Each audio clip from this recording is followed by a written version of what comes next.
أعوذ بالله من الشيطان الرجيم. قل هذه سبيلي أدعو إلى الله على بصيرة أنا ومن اتبعني وسبحان الله وما أنا من المشركين.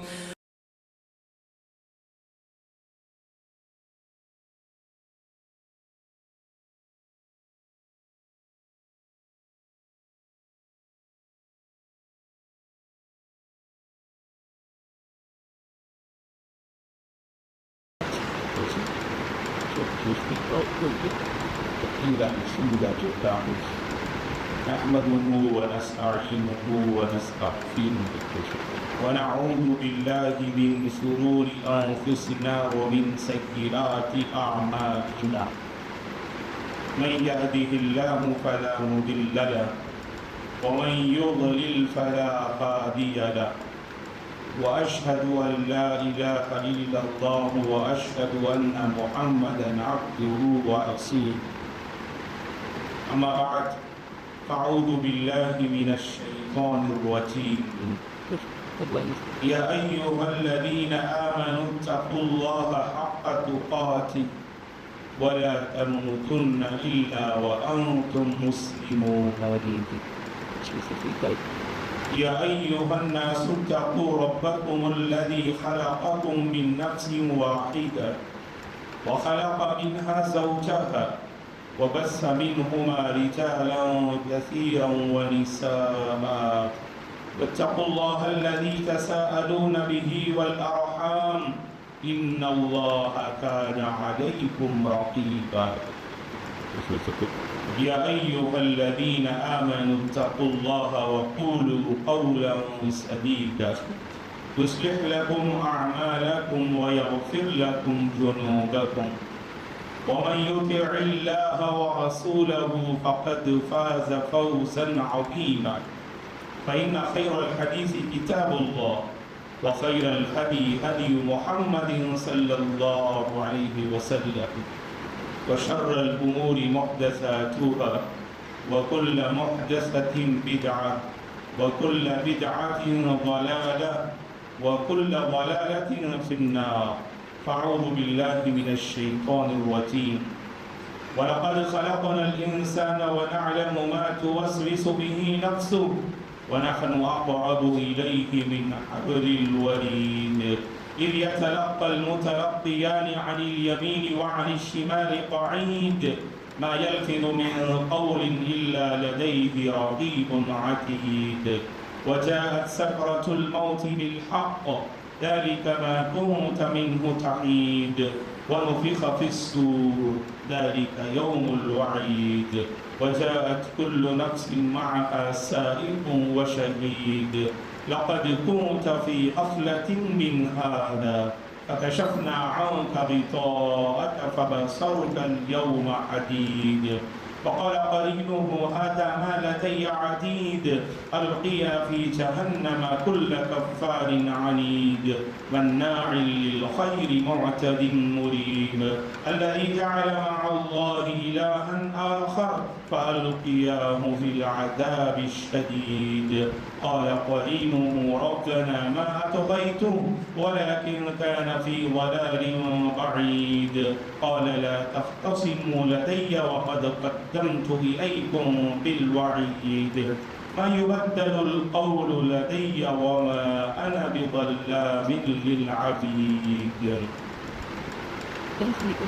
زين للناس حب الشهوات من النساء والبنين والقناطير المقنطرة من الذهب والفضة والخيل المسومة والأنعام والحرث ذلك متاع الحياة الدنيا والله عنده حسن المآب.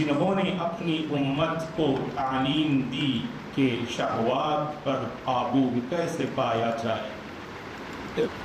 صحابہ اکرام رضوان اللہ علیہم اجمعین، تابعین، تابعین، تمام مومن مرد اور عورتوں پر اللہ کی رحمت اور اس کی سلامتی ہو، آمین۔ محترم بزرگوں، نوجوانوں، عزیز بچوں اور قابل احترام میری ماں اور بہن، اس دور میں ہم زندگی بسر کر رہے ہیں، اس دور کو دور پرفتن کہا جاتا ہے۔ فتنوں کی گھٹاٹوپ تاریکی میں یہ انسانیت زندگی بسر کر رہی، ہر مسلمان سے یہ مطلوب ہے وہ فتنوں کا مقابلہ کرتے ہوئے اپنے ایمان کی حفاظت کرے، اپنے تقوی کی حفاظت کرے، اپنے دل کی حفاظت کرے، اپنی عزت و آبرو کی حفاظت کرتے ہوئے زندگی کے اس سفر کو آگے بڑھائے۔ جب ہم فتنوں کی بات کرتے ہیں تو اس دور میں دو ایسے فتنے ہیں، عام فتنوں کے مقابلے میں ان دو فتنوں پر ہر مسلمان کو خصوصاً توجہ دینے اور اپنے دامن کو ان فتنوں سے بچانے کی فکر کرنی چاہیے۔ میری مراد ایک فتنہ شبہات ہے تو دوسرا فتنہ شہوات ہے۔ شبہات کا فتنہ ایسا جس سے انسان کا ایمان خطرے میں پڑ جاتا ہے، انسان اپنے ایمان کا سودا کر بیٹھتا ہے، کفر و ضلالت کے راستے اختیار کر لیتا ہے، اور شہوات کا فتنہ ایسا جس سے انسان اپنے جسم سے تقوی کا لباس اتار دیتا ہے، دینداری کا لباس اتارتے ہوئے شریعت کی مخالفت کرتے ہوئے رب کو ناراض کر دیتا ہے۔ وہ فتنہ شبہات سے انسان کا ایمان خطرے میں پڑ جاتا ہے، تو فتنہ شہوات سے انسان کا تقوی، اس کی پارسائی، اس کی پرہیزگاری خطرے میں پڑ جاتی ہے۔ دوستو، یہ شہوت کیا ہے؟ یہ شہوت کیا ہے؟ انسانی طبیعت میں اللہ تبارک و تعالی نے جسمانی فطرت پوری کرنے کے لیے جس جذبے کو رکھا ہے اسی کو ہم شہوت سے تعبیر کرتے ہیں۔ اللہ تبارک و تعالی نے ہم انسانوں میں یہ لذتیں اور یہ شہوتیں، ان کی خواہشات کیوں رکھی ہیں؟ اسلام امام ابن تیمیہ رحمۃ اللہ علیہ فرماتے ہیں کہ اللہ تبارک و تعالیٰ نے انسان میں لذات کو رکھا ہے، شہوتوں کو رکھا ہے، تاکہ ان کے ذریعے ہم اپنی مصلحتوں کو پوری کرنے اور مکمل کرنے میں ان سے ہم تعاون حاصل کریں۔ کھانے پینے کی لذت ہوتی ہے، اس کے دو راستے ہیں، اس لذت کو پوری کرنے کے دو راستے ہیں۔ اگر آپ نے جائز راستہ اختیار کیا، حلال راستہ اختیار کیا، اس میں آپ کی صحت کی سلامتی ہے، آپ کے جسم کی سلامتی ہے، آپ کے افکار کی سلامتی ہے، اور اس سے آپ کی آخرت کی سلامتی ہے۔ اسی طرح سے اللہ تعالیٰ نے ہر انسان میں شہوت نامی ایک جذبے کو اللہ نے رکھا ہے۔ اس شہوت کو پوری کرنے کے دو راستے ہمارے سامنے ہیں، ایک حلال راستہ اور ایک حرام راستہ۔ حرام راستے کو اختیار کرو گے تو ہماری عزت دار ہو جائے گی، حرام راستوں کا انتخاب کرو گے خاندان کی عزت مٹی میں مل جائے گی، حلال راستے کو اختیار کرو گے تو انسان پرسکون زندگی اللہ تعالیٰ اسے نصیب فرمائے گا۔ جیسا کہ اللہ تبارک و تعالیٰ نے قرآن قرآن مجید میں نکاح کا فلسفہ اور نکاح کے مقصد کو واضح کرتے ہوئے فرمایا اس نکاح کے ذریعے تمہاری زندگی میں سکون آئے، برکتیں آئیں، چین و سکون آئے۔ اسی لیے اللہ تعالیٰ نے جوڑوں کا انتخاب فرمایا۔ نکاح کے ذریعے اگر کوئی بندہ اپنی شہوت کو پوری کرتا ہے اور جسمانی خواہشات کی ضرورتوں کی تکمیل کرتا ہے تو یہی وہ بندہ ہے جو پرسکون زندگی پاتا ہے، اور اسی سے اللہ تبارک و تعالیٰ نے پاکیزہ نسل کی بنیاد بھی رکھی ہے۔ نکاح کے ذریعے سے نسل انسانی کا آغاز ہوتا ہے، نئی نسل کا آغاز ہوتا ہے۔ تو لہٰذا شہوت دو طریقے سے ہر انسان مکمل کر سکتا ہے۔ سامنے جائز راستہ بھی ہے، ناجائز راستے بھی ہیں، حلال راستہ بھی ہے اور حرام راستے بھی ہیں۔ بحیثیت مسلمان یہ ہماری ذمہ داری ہے کہ ہم اپنے گریبان میں جھانک کے دیکھیں کہ کہیں ایسا تو نہیں اس شہوت کو پوری کرنے کے لیے اور اس شہوت کو مکمل کرنے کے لیے کہیں ہم نے کوئی حرام طریقہ تو اختیار نہ کر لیا ہو۔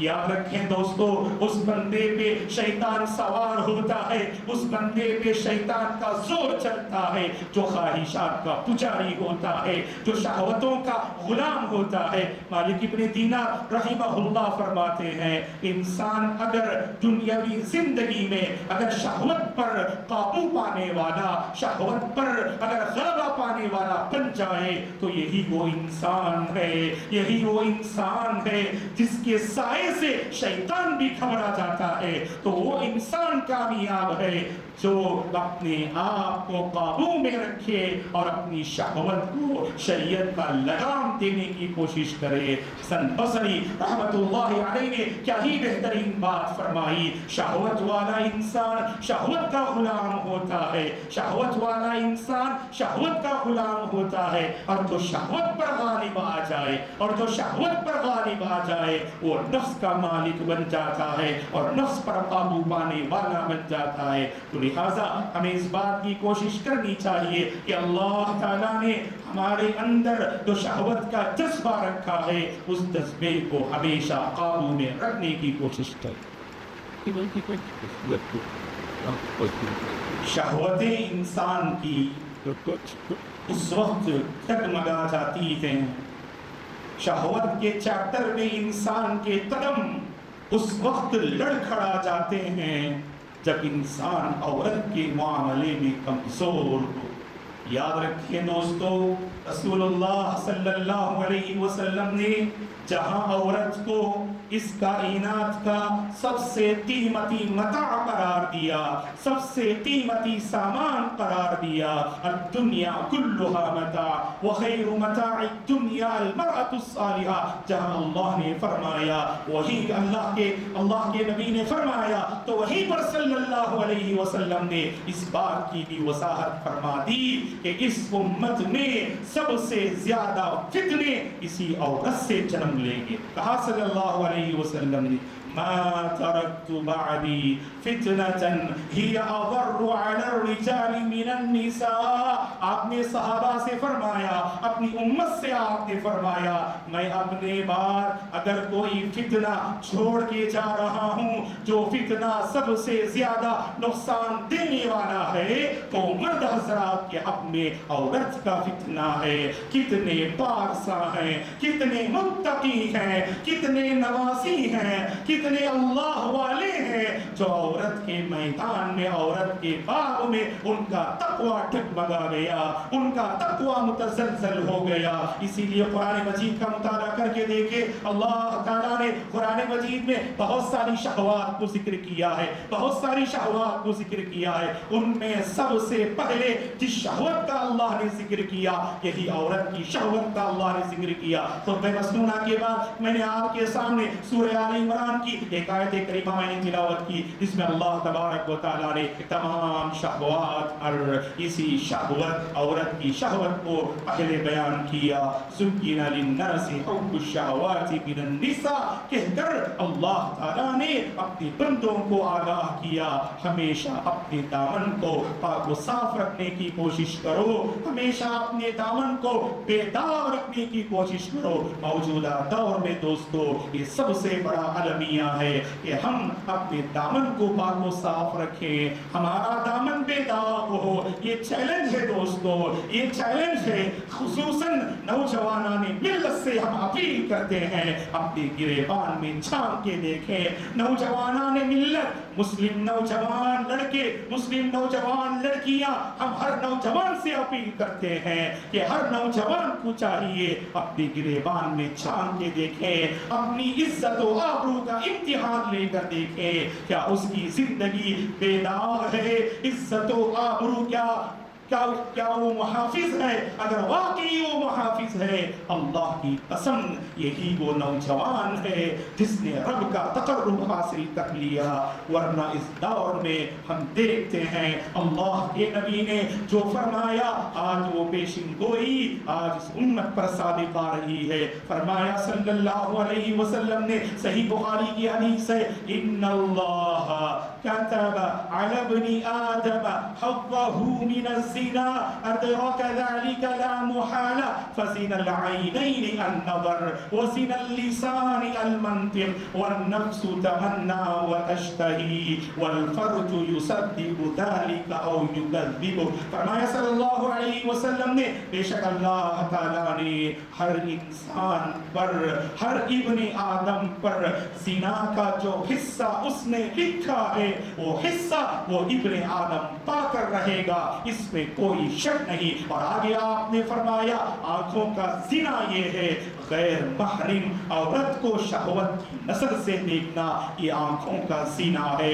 اور زبان کا زنا یہ ہے کہ غیر محرم عورت سے شہوت والی باتیں کرنا, یہ زبان کا زنا ہے. اور آگے آپ نے فرمایا نفس تمنا کرتا ہے, نفس آرزو کرتا ہے, نفس خواہش کرتا ہے, شرمگاہ یا تو اس خواہش کو سچ بناتی ہے یا اسے جھوٹ بناتی ہے. دوستو شہوت کے معاملے میں ہمیں کمزور نہیں ہونا چاہیے. یہ اجتماعی معاملہ ہے جہاں ہر انسان اپنے طور پر اپنا جائزہ لے گا. وہی سوسائٹی کے ہر فرد کو چاہیے اپنے ماحول کو پاکیزہ بنانے کی کوشش کریں. سب سے بڑا مسئلہ ہے دوستو آج ماحول بڑا گندا ہے, اسی لیے ہمارے افکار بڑا گندے ہیں. آج ماحول بڑا گندا ہے, ہماری سوچ بڑا گندا ہے. آج ماحول بڑا گندا ہے, ہماری نظریں بڑا گندا ہے. ماحول کو پاکیزہ بنائیے, ماحول میں روحانیت لانے کی کوشش کیجیے, ماحول میں پارسائی, دینداری, تقوی اور پرہیزگاری کی تعلیم ایک دوسرے کو دیا کیجیے گا. اللہ کی قسم ایسا ماحول ہم بنانے میں کامیاب ہوں گے جس ماحول کا ہر فرد اپنی عزت و آبرو کا محافظ ہوگا, اس فتنہ شہوت سے بچنے میں وہ کامیاب ہوگا. ماحول کو پاکیزہ بنائیں اور بار بار مجھے اور آپ کو اپنے نفس کا جائزہ لینا چاہیے, کیونکہ نفس میں اگر بگاڑ آ جائے تو آنکھوں میں بگاڑ ظاہر ہوتا ہے, کانوں میں بگاڑ ظاہر ہوتا ہے, دیگر اعضاء میں بگاڑ ظاہر ہوتا ہے. نفس کی اگر ہم نے اصلاح کر لی فَأَلْهَمَهَا فُجُورَهَا وَتَقْوَاهَا قَدْ أَفْلَحَ مَنْ زَكَّاهَا وَقَدْ خَابَ مَنْ دَسَّاهَا. شہوت کے پجاری مت بنو, شہوت کے پجاری بن کر اپنی نفس کو مٹی میں مت ملاؤ, بلکہ شہوت پر قابو پانے والے مرد مومن بننے کی کوشش کرو. لہذا دوستو ہمیں اپنی نفس کا بار بار جائزہ لینا چاہیے اور روزوں کی بھی پابندی کرنی چاہیے. فتنہ شہوت سے بچنے کے لیے روزوں کی پابندی بہت ضروری ہے. روزے صرف ہمیں رمضان کے موسم کے روزے یاد آتے ہیں, یا عرفہ کا روزہ ہے, یا عاشورے کے روزے ہیں, صرف اس موقع پہ ہمیں روزہ یاد آتا ہے. اپنے گھروں سے اس کی شروعات کیجیے گا. پیر کا دن اور جمعرات کا دن اور ہر مہینے کے ایام 20 چاند کے حساب سے 13, 14 اور 15 ان 3 دنوں میں روزوں کا اہتمام, جو نفل اور سنت روزے ہیں, اس کا فائدہ یہ ہوگا دوستو ہم اپنی خواہشات پر قابو پانے والے ہو جائیں گے. جب باہر قدم رکھتے ہیں نا تو ایسے افکار اور ایسی چیزیں نظر آتی ہیں جو انسان کے جذبات کو بھڑکانے والی ہوتی ہیں. وہ ایسی نازک صورت حال اصل میں ہم مسلمانوں کی یہ ذمہ داری ہے کہ روزوں کے سلسلے میں ہمیں توجہ دینے کی ضرورت ہے. اللہ کے نبی نے یہی فرمایا نا, یا معشر الشباب من استطاع منکم الباءة فلیتزوج فإنه اغض للبصر واحسن للفرج ومن لم يستطع فعليه بالصوم فإنه له وجاء. فرمایا صلی اللہ علیہ وسلم نے, نکاح اے نوجوانوں کی جماعت, جو نکاح کر سکتے ہیں وہ نکاح میں پہل کرو. نکاح کرنے سے تمہاری نگاہیں محفوظ ہو جائیں گی, نکاح کرنے سے تمہاری شرمگاہیں محفوظ ہو جائیں گی. اور جو نکاح کر نہیں سکتا, اب اس کے پاس طاقت نہیں ہے, جذبات ہیں, خواہشات ہیں, شہوات ہیں, لذات ہیں, اگر بندہ نکاح کر نہیں سکتا, اللہ کے نبی نے فرمایا ایسے بندے کو روزے کی پابندی کرنی چاہیے. روزہ ڈھال دے تو آپ کو بری خواہشات سے بچائے گا, شہوت سے بچائے گا, شہوت پر قابو پانے والے تم بن جاؤ گے. تو لہٰذا دوستو ہمیں روزوں کی بھی پابندی کرنی چاہیے اور اچھی دوستی کا انتخاب کرنا چاہیے. معاف کیجیے گا, ایک بندہ بڑا پارسا ہوتا ہے, گھر والوں نے بڑی اچھی تربیت فرمائی, گھر والوں نے بڑی اچھی تربیت فرمائی, نگاہوں کا وہ محافظ ہے, کانوں کا وہ محافظ ہے اور شہوت پر وہ قابو پانے والا ہے. لیکن جب بری محفل میں ہوتا ہے, جب بری دوستی اسے میسر آتی ہے, یہ بری دوستی اس کے تقوی میں بہت بڑی آڑ ثابت ہوتی ہے. وہ بندہ اپنے تقوی کا لباس اتار دیتا ہے اور شہوت کے میدان میں گم ہو جاتا ہے. اسی لیے میں نوجوانوں سے خاص کر اپیل کرتا ہوں کہ آپ اپنے دوست و احباب کا جائزہ لیجیے گا. اور اللہ معاف کرے کہ نوجوان جب بھی بیٹھتے ہیں نا, اکثر نوجوان ایسے ہیں ہوٹل میں بیٹھتے ہیں, شہوت کی باتیں کرتے ہیں یا تو غیبت کرتے ہیں, دوسروں کی عزت کے ساتھ جو ہے کھلواڑ کرتے ہیں. یاد رکھنا دوستو, ہم عزتوں کے محافظ ہیں, ہم دوسروں کی عزت و آبرو کے محافظ ہیں.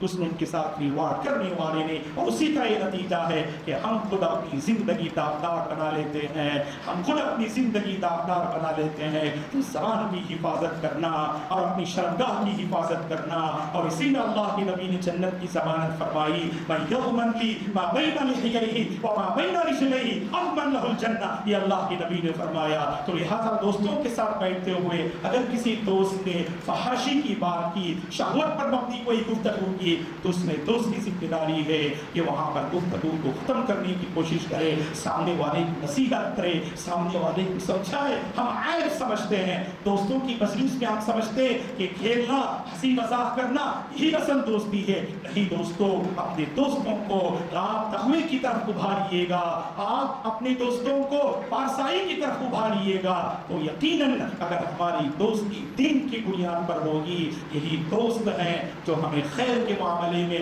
ساتھ دیں گے اور برائی سے بچنے میں ان کا پورا تعاون حاصل ہوگا. کیونکہ اللہ کے نبی نے فرمایا الرجل علی دین خلیلہ فینظر من یخالل, کہ انسان اپنے دوست کے طریقے پر ہوتا ہے, اپنے دوست کے مذہب پر ہوتا ہے. آپ کے دوست کا جو مذہب ہے, آپ کے دوست کی جو فکر ہے, وہی آپ کی فکر ہوگی. لہٰذا ہر انسان کو جائزہ لینا چاہیے وہ کس سے دوستی کر رہا ہے. اور اسی طرح سے دوستو, شہوت پر قابو پانے کے لیے فلموں سے دور رہنا ضروری ہے, گانوں سے دور رہنا ضروری ہے. نوجوانوں کا بہت بڑا مسئلہ ہے, کوئی بھی فلم آتی ہے تو اپنے دوستوں میں اسے شیئر کرتے ہیں, کوئی بھی گانا اپلوڈ ہوتا ہے تو اپنے دوستوں میں اسے شیئر کرتے ہیں. یاد رکھیے گا, انہی گانوں سے, انہی فلموں سے ہماری سوچ بگڑتی ہے. یہ معاشرے کے خنازیر ہیں جن کی وجہ سے آج بے حیائی عام ہو رہی ہے, اور انہی معاشرے کے خنازیر کو ہمارے نوجوانوں نے اپنا آئیڈیل بنایا ہوا ہے. اپنی مجلسوں میں ان کا ذکر کرتے ہیں, ان کا ذکر کرتے ہیں جنہوں نے اپنی عزت کو داغدار کر دیا. اگر صحابہ کا ذکر ہوتا, اللہ والوں کا ذکر ہوتا, جیسے ان کے دل پاکیزہ تھے, ہمارے دل بھی پاکیزہ ہوں گے. تو گناہوں کو, آپ گانوں سے پرہیز کیجیے گا, فلمی دنیا سے اپنے آپ کو دور رکھنے کی کوشش کیجیے گا. آپ دیکھ لیجیے گا, جس ماحول میں فلم پر گفتگو ہوتی ہو, گانے پر گفتگو ہوتی ہو, اس کا نقصان یہ ہوتا ہے اللہ ہماری زندگی سے تلاوت کو چھین لیتے ہیں. دوستو, تلاوت قرآن کو چھین لیتے ہیں. کتنے نوجوان ہیں بتائیے آپ, ہماری سوسائٹی میں کتنے نوجوان ہیں بتائیے جو تلاوت قرآن سے لذت محسوس کرتے ہیں, تو تلاوت قرآن سے اپنے دل میں تسلی محسوس کرتے ہو, گھبراہٹ ہوتی ہے, پریشانی ہوتی ہے, من کرتا ہے اس تلاوت کو بند کر دیں, کیونکہ ہم نے نفس کی صحیح تربیت نہ فرمائی. اللہ کے وہ بندے جب تلاوت ہوتی ہے ان کے دلوں کو سکون ملتا ہے, ان کے دلوں کو قرار ملتا ہے. تو لہٰذا اپنے گھروں میں زیادہ سے زیادہ قرآن سننے کا اہتمام کیجیے گا, تو اسی سے انشاءاللہ ہمارا ماحول پاکیزہ ہوگا اور شہوت پر ہم قابو پانے والے بنیں گے. اسی طرح سے دوستو, اگر ہم شہوت پہ قابو پانا چاہتے ہیں, یہ بات ہم پوری امانتداری سے آپ کے سامنے ذکر کر رہے ہیں کہ نکاح کے معاملے میں تاخیر مت کرو دوستو. سٹی کا ماحول کچھ الگ ہوتا ہے کہ ہر نوجوان چاہتا ہے سب سے پہلے ہم اپنے پیروں پہ کھڑا ہو جائیں, اس کے بعد ہم آگے بڑھتے ہیں. نکاح کے بارے میں بعد میں سوچتے ہیں. انسان کی عمر 28 سال 30 سال 35 سال ہو جاتی ہے, جہاں خواہشات اترتے ہیں, جہاں جذبات شباب پہ ہوتے ہیں, وہاں پر انسان اگر شادی پہ توجہ نہ دے تو اس کے سامنے صرف غلط راستے ہو نظر آئیں گے. ایک بات ذہن میں رکھیں دوستو, ایک اصول ذہن میں رکھیں, جو سوسائٹی حلال راستوں کو آسان بناتی ہے اس سوسائٹی میں حرام دروازے خود بخود بند ہو جاتی, اور جو سوسائٹی حلال دروازوں کو مشکل بنائے, حرام راستوں کو مشکل بنائے, ایسی سوسائٹی کو آپ دیکھیے وہاں حرام دروازے کھل جاتے ہیں اور حلال دروازے بند ہو کے چلے جاتے ہیں. آج ہم نے نکاح میں تاخیر کی, اس کا نقصان یہ ہے آج بہت سارے نوجوان لڑکے اور بہت ساری نوجوان لڑکیاں جن کی عزت و آبرو آج کوسچن مارک بن گئے, وہ اپنی عزت و آبرو کی حفاظت نہیں کر پا رہے. اپنے والدین سے کہہ بھی نہیں سکتے. میں سرپرستوں سے اپیل کروں گا, والدین سے اپیل کروں گا, اپنے بچوں جذبات اور فیلنگ کو سمجھنے کی کوشش کرو. نکاح میں جلدی کیا کرو. اللہ تعالیٰ خود بخود راستے ہموار فرمائیں گے. سورہ نور کی آیت کریمہ کی تفسیر میں ابن مسعود رضی اللہ عنہ فرماتے ہیں, النکاح یفتح باب الرزق. عموماً انسان گھبراتا ہے, نکاح کرنے سے تنگی آئے گی. ابن مسعود رضی اللہ عنہ فرماتے ہیں نکاح کرو, یہ نکاح رزق کا, روزی کا دروازہ یہ نکاح کھول دیتا ہے. تو لہٰذا دوستو نکاح میں تاخیر نہیں ہونی چاہیے. اور ایک اہم بات, پردے کی پابندی ہونی چاہیے دوستو. جہاں پردے کی پابندی نہیں ہوتی نا وہاں دیکھیے آپ نوجوان شہوت پر بے قابو ہوتے ہیں. تو پردے کی پابندی کیجیے. میں عورتوں سے بھی گزارش کروں گا کہ آپ اپنے مرد حضرات اور اپنی سوسائٹی میں پلنے والے مرد حضرات کے لیے فتنے کا باعث مت بنیے. آپ کی بے پردگی یہ مرد حضرات کے لیے فتنے کا باعث ہے. اگر آپ پردے میں رہیں گی تو آپ کی عزت بھی محفوظ, نوجوانوں کی عزت بھی محفوظ, آپ کی نکاح بھی محفوظ, نوجوانوں کی نکاح بھی محفوظ. تو لہٰذا اپیل کرتے ہیں عورتوں سے کہ پردے کے معاملے میں ہمیشہ احتیاط کرنا چاہیے, شرعی تعلیم کو اپنانا چاہیے اور نظر کی خاص کر حفاظت کرنی چاہیے. دوستو ساری ہی مصیبتیں نظر ہی سے تمہیں شروع ہوتی ہے. امام ابن قیم رحمۃ اللہ علیہ نے بہت بہترین بات فرمایا کہ تمام حوادث کی بنیاد اصل نظر ہے. اسی لیے اللہ نے قرآن میں اہل ایمان مرد اور اہل ایمان عورتوں کو اپنی نظریں جھکانے اور حفاظت کرنے کا اللہ نے حکم دیا. کیونکہ اس نظر سے خطرات جنم لیتے ہیں اور خطرات سے افکار جنم لیتے ہیں اور افکار سے شہوت بنتی ہے اور شہوت سے ارادے بنتے ہیں اور انہی ارادوں سے انسان غلط راستے کی طرف آگے بڑھ جاتا ہے. اپنی نظروں کی حفاظت کیجیے گا, اپنے کانوں کی حفاظت کیجیے گا, اپنے دلوں کی حفاظت کیجیے گا, نوجوانوں کی بار تربیت کیجیے گا اور پاکیزہ ماحول میں رہنے کی کوشش کیجیے گا. اچھی دوستی اختیار کیجیے گا, تلاوت قرآن کی پابندی کیجیے گا اور خیر کے معاملے کو عام کرنے کی کوشش کیجیے گا. جو فلمیں ہیں, جو گانے ہیں, ان سے اپنے دامن کو بچاتے ہوئے نوجوانوں کو بھی ان سے دور رکھنے کی کوشش کیجیے گا. ڈانٹنے کی ضرورت نہیں, دور کرنے کی ضرورت نہیں. درد مندی سے آپ اگر نوجوانوں کی خدمت میں اگر اس معاملے کو بیان کریں گے, اللہ کی قسم ہمارے نوجوان اس کیچڑ سے باز آ جائیں گے اور پاکیزہ دنیا میں پرورش کریں گے. اللہ سے ہماری دعا ہے اللہ تبارک و تعالیٰ سب کو شہوتوں پر قابو پانے کی توفیق عطا فرمائے. اللہ تبارک و تعالیٰ نوجوان نسل کی حفاظت فرمائے, نوجوان نسل کی عزت و آبرو کی اللہ حفاظت فرمائے. ہماری سوسائٹی کے وہ نوجوان لڑکے اور لڑکیاں جو شادی کے مرحلے میں قدم رکھ چکے ہیں, اللہ ان کے حق میں نیک جوڑے کے فیصلے فرمائے, اور جن کی شادیاں ہو چکی ہیں اللہ ان کی زندگی میں خیر و برکات کے فیصلے فرمائے. جن کی شادیاں ہو چکی ہیں اللہ تعالیٰ انہیں نیک اولاد سے مالا مال فرمائے، اور جنہیں اللہ نے اولاد سے نوازا ہے اللہ ہمارے بچوں کو نیک بنائے، دیندار بنائے، پارسا بنائے، شہوت پر قابو پانے کے جتنے خیر کے راستے ہو سکتے ہیں ان راستوں کو اپنانے کی اللہ مجھے اور آپ کو توفیق عطا فرمائے۔ نوجوانان ملت کو جوانی کا سنہرا دور سمجھتے ہوئے کچھ کام کرنے، آگے بڑھنے، آپ کی جوانی کی حفاظت کرنے کی اللہ تعالیٰ توفیق عطا فرمائے۔ بے داغ زندگی اللہ مجھے اور آپ کو نصیب فرمائے، بے داغ زندگی اللہ مجھے اور آپ کو نصیب فرمائے۔ عزت و آبرو کی حفاظت کرتے ہوئے، عزت و آبرو کی حفاظت کرتے ہوئے زندگی بسر کرنے کی اللہ ہم سب کو توفیق عطا فرمائے۔ ہر شر سے اللہ مجھے اور آپ کو دور رکھے، ہر خیر سے اللہ مجھے اور آپ کو قریب کر دے، خیر کے دروازے اللہ میرے اور آپ کی زندگی میں کھول دے، اور شر کے دروازے اللہ میرے اور آپ کی زندگی میں بند کر دے۔ جب تک اللہ مجھے اور آپ کو اس دنیا میں باقی رکھے اس کے دین پر باقی رکھے، اور ہر فتنے سے اللہ مجھے اور آپ کو بچائے رکھے، اور جب خاتمہ کو اللہ خاتمہ بالخیر فرمائے، دین پر، ایمان پر، پرہیزگاری پر اللہ خاتمہ نصیب فرمائے۔ آمین۔ اقول قولی ھذا واستغفر اللہ لی ولکم ولسائر المسلمین من کل ذنب فاستغفروہ۔